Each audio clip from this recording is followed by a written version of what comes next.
सभासदों, माननीय सभापति जी,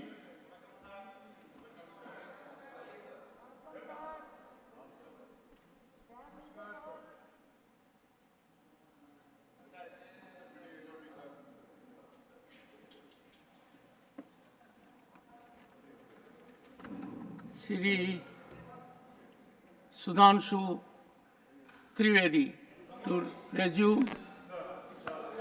महोदय, जैसा कि मैं उस विषय पे बता रहा था कि इस कालखंड में जब राष्ट्रपति महोदय ने अपने भाषण में कहा कि भविष्य में भारत विश्व का नेतृत्व करेगा और 21वीं सदी भारत की होगी, तो वहीं इस देश में कुछ ऐसे भी लोग थे जिनके दिमाग में गुलामी की मानसिकता अभी भी ऐसी पैबस थी कि वो अपना हर स्रोत बाहर से ढूंढते थे।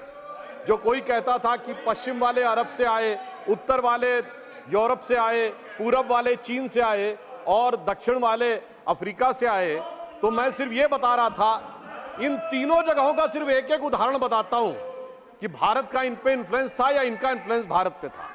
जो मैंने बताया कि अरब के लिए अरब के तमाम हिस्टोरियन, जिसमें इब्न असीर, इब्न अल खल्दूम ने लिखा है अजीदुल इल्मीन इल बिलादुल हिंद, ये अरबिक का वर्ड है जिसका मतलब होता है कि हिंद यानी भारत से cool bridge of knowledge and wisdom आती। वो भारत को मानते थे कि हमने ज्ञान यहां से सीखा है और ये कहते हम वहां से आए।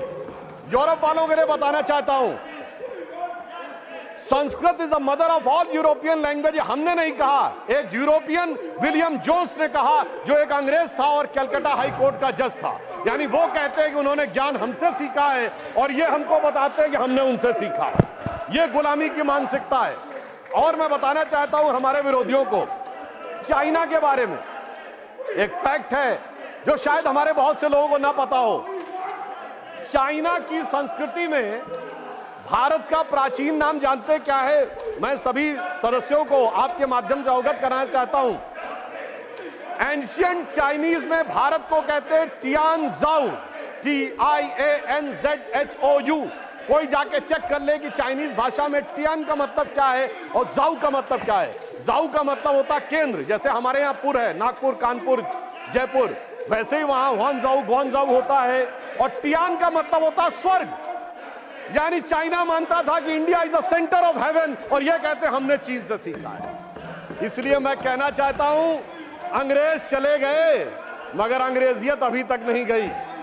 जिसके लिए हम लोग कभी बोलते थे कि अंग्रेज बेचारे चले गए भारत को देकर आजादी, पर अभी तक तुम गई नहीं चर्चिल दादा की परदादी। यानी अंग्रेज चले गए, अंग्रेजियत नहीं गई।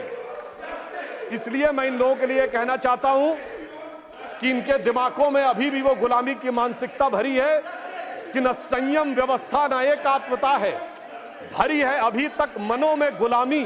और वही राग अंग्रेजियत का पुराना सुनाते अभी लोग नामी ग्रामी। ये लोग उसी अंग्रेजियत के राग में फंसे हुए हैं। परंतु सभापति महोदय ने जो ये बात बताया कि भारत का एक परिवर्तन का समय आ रहा है, तो प्रधानमंत्री जी ने उसको किस रूप में आगे बढ़ाया है, मैं ये बताना चाहता हूं। यदि भारत को विश्व का नेतृत्व करना है तो नई टेक्नोलॉजी के साथ आगे बढ़ना होगा। हम विश्व की सबसे प्राचीन सभ्यता भी हैं और सबसे युवा देश भी हैं। तो डिजिटल टेक्नोलॉजी आज फ्यूचर की होने वाली टेक्नोलॉजी, इसमें कहीं किसी प्रकार का कोई कंफ्यूजन होने की संभावना नहीं है। और आप देखिए कि हमारी सरकार आने के बाद प्रधानमंत्री जी के नेतृत्व में किस ढंग से सिस्टमेटिकली उसमें मामला आगे बढ़ा। इंटरनेट के यूजर्स 2014 में 24 करोड़ थे और अब 82 करोड़ हो गए। 3 गुनी संख्या बढ़ी है। 2023 का आंकड़ा है।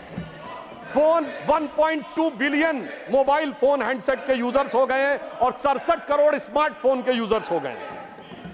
एवरेज स्पीड ऑफ इंटरनेट जो इनके जमाने में 1.7 मेगाबाइट पर सेकंड होती थी, वो अब 30 मेगाबाइट पर सेकंड है। और सभापति महोदय, इतना ही पर्याप्त नहीं होता है।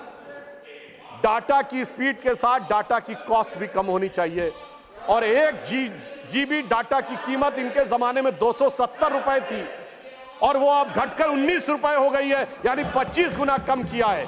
ये जरूरी था कि भारत को अगर डिजिटल ट्रांसफॉर्मेशन में आगे बढ़ना है, और तब हम जाके डिजिटल ट्रांसफॉर्मेशन में 46% वर्ल्ड के हिस्से के साथ आगे बढ़ रहे हैं। और इसीलिए मोबाइल फोन के प्रोडक्शन में भी हमने लंबी छलांग मारी है। 2014 में मोबाइल हैंडसेट बनाने की केवल 2 फैक्ट्रियां थी, आज 200 से अधिक फैक्ट्रियां हैं और 4,10,000 करोड़ रुपए के मोबाइल हैंडसेट आज मैन्युफैक्चर हो रहे हैं और जो भारत में मैन्युफैक्चर होने वाले 100% भारत में कंज्यूम भी हो रहे हैं। इनोवेशन इंडेक्स में भारत 78वें स्थान से 40वें स्थान पर पहुंच गया है और पेटेंट जो 2014 में 4,000 थे आज 41,000 पेटेंट हो गए। और महोदय, मैं ये बताना चाहता हूं, जब हम टेक्नोलॉजी में आगे बढ़ रहे हैं तो विश्व में भी हम किस रूप से हमारी स्वीकार्यता आगे बढ़ रही है। आज सक्षम विदेश नीति के द्वारा प्रधानमंत्री जी के नेतृत्व में और यहां विदेश मंत्री जी स्वयं बैठे हुए हैं, भारत उस मुकाम तक पहुंचा है कि रशिया कहता है India is our traditional ally और अमेरिका कहता है India is our strategic ally. और यह बात सिर्फ बयानों तक सीमित नहीं है। रशिया से हमने S-400 एंटी मिसाइल सिस्टम लिया है जो रूस ने किसी को नहीं दिया और अमेरिका से हमने प्रीडेटर ड्रोन लिए हैं जो नाटो के बाहर उसने किसी को नहीं दिए। आप सोचिए यह सक्षम विदेश नीति क्या संभव है कि रूस और अमेरिका दोनों अपने सबसे सक्षम हथियार भारत को देने के लिए तैयार हो।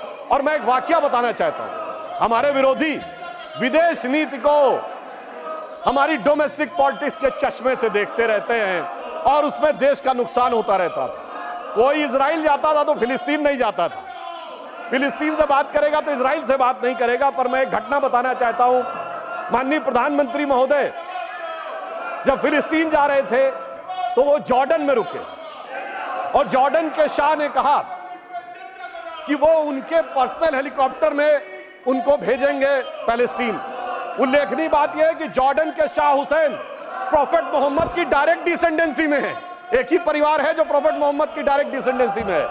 और आप सोचिए, जॉर्डन का प्लेन था, हेलीकॉप्टर जा रहा था पैलेस्टीन और उसको एस्कॉर्ट कर रहे थे इजराइल के फाइटर्स।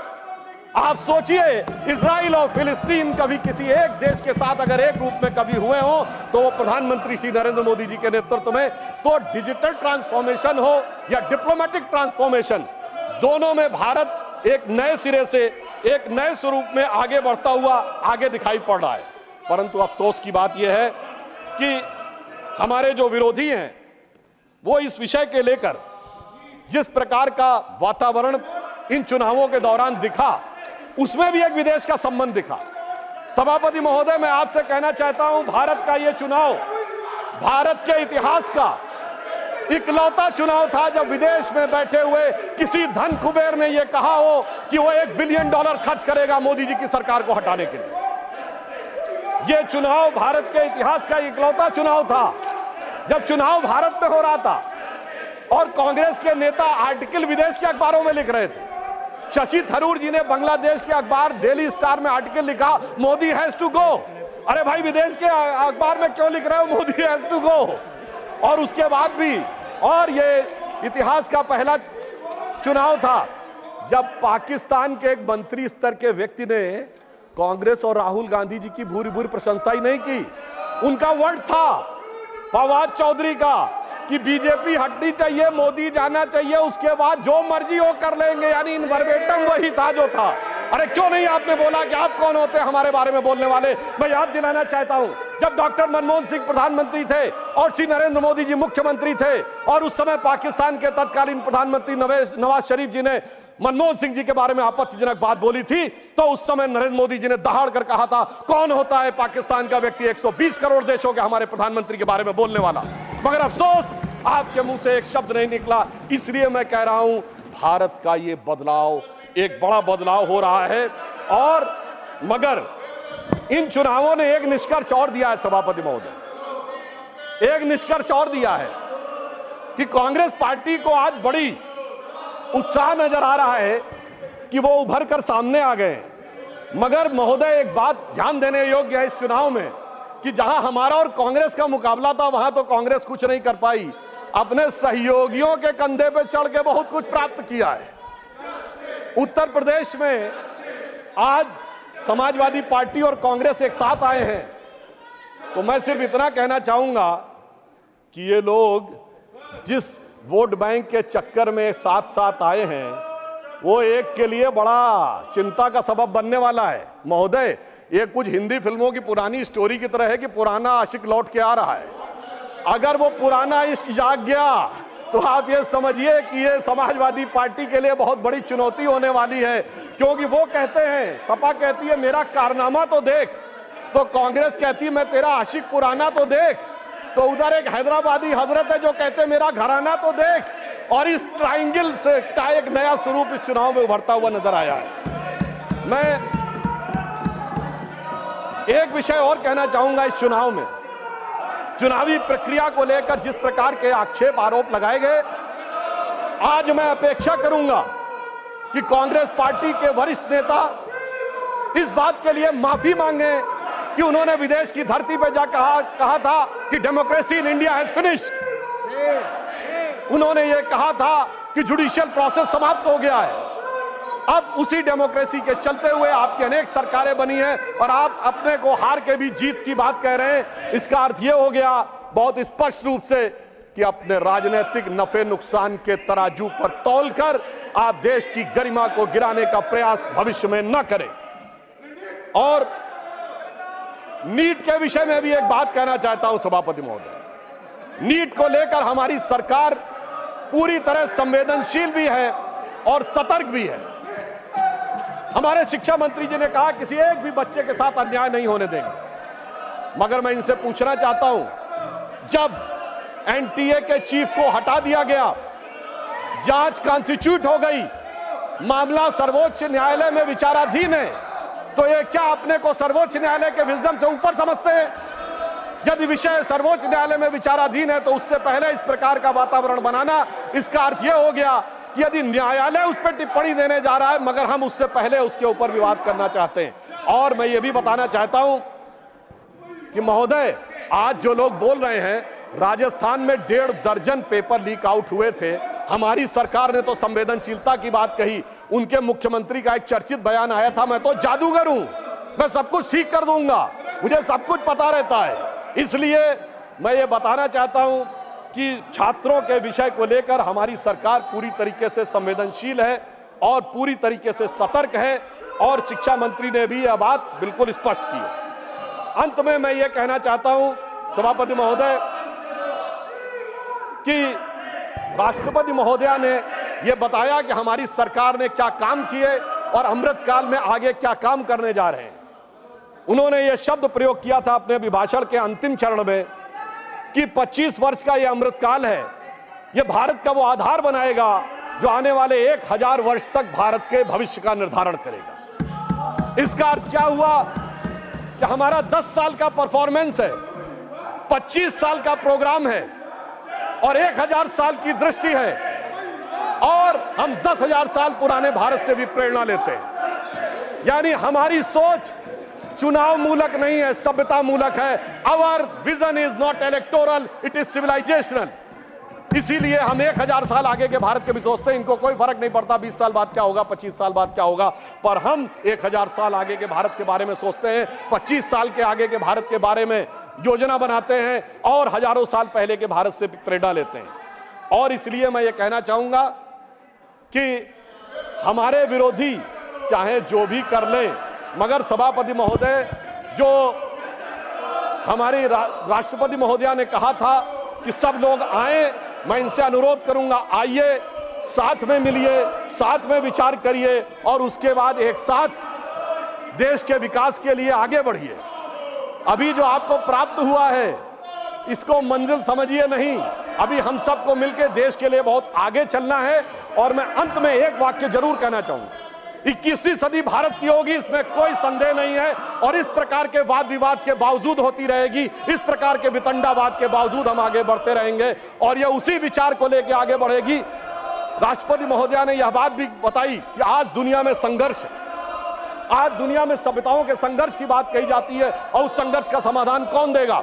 सिर्फ भारत से, जहां पर कि सभ्यताओं के समन्वय का आधार बनता है, और उस सभ्यताओं के समन्वय का आधार भारतीय संस्कृति और हमारे हिंदू धर्म की वह अवधारणा ही बनेगी जिससे लड़ने का संकल्प आप लेते हैं। इसलिए 21वीं सदी का भारत आगे बढ़कर उठने जा रहा है।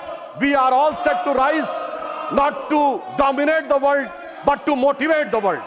हम विश्व को दबाने के लिए नहीं, विश्व के बंधु बनने के लिए आगे बढ़ रहे हैं और उस विचार से आगे बढ़ रहे हैं जो हजारों वर्षों की हमारी प्रेरणा है। तो श्रद्धेय अटल बिहारी वाजपेयी जी की वह प्रसिद्ध पंक्ति, हिंदू तनमन हिंदू जीवन रग रग हिंदू मेरा परिचय, के आखिरी छंद को कहकर अपना विषय समाप्त करूंगा, जो ये बताएगा कि भारत किस रूप में विश्व का आगे बढ़ने वाला है। कि होकर स्वतंत्र मैंने कब चाहा मैं कर लूं जग को गुलाम, हमने किसी को परेशान नहीं किया। होकर स्वतंत्र मैंने कब चाहा मैं कर लूं जग को गुलाम, मैंने तो सदा सिखाया है करना अपने मन को गुलाम। गोपाल राम के नामों पर कब मैंने अत्याचार किया, कब दुनिया को हिंदू करने घर घर में नरसंहार किया। कोई बतलाए काबुल में जाकर कितनी मस्जिद तोड़ी, भूभाग नहीं शत शत मानव के हृदय जीतने का निश्चय, हिंदू तनमन हिंदू जीवन रग रग हिंदू मेरा परिचय। इसलिए अंत में एक और कहता हूं, इसलिए आश्वस्त रहिए, आप चाहे या न चाहे, अरुण गगन पर महाप्रगति का अब ये मंगल गान उठा, करवट बदला अंगड़ाई ली सोया हिंदुस्तान उठा। धन्यवाद। मिस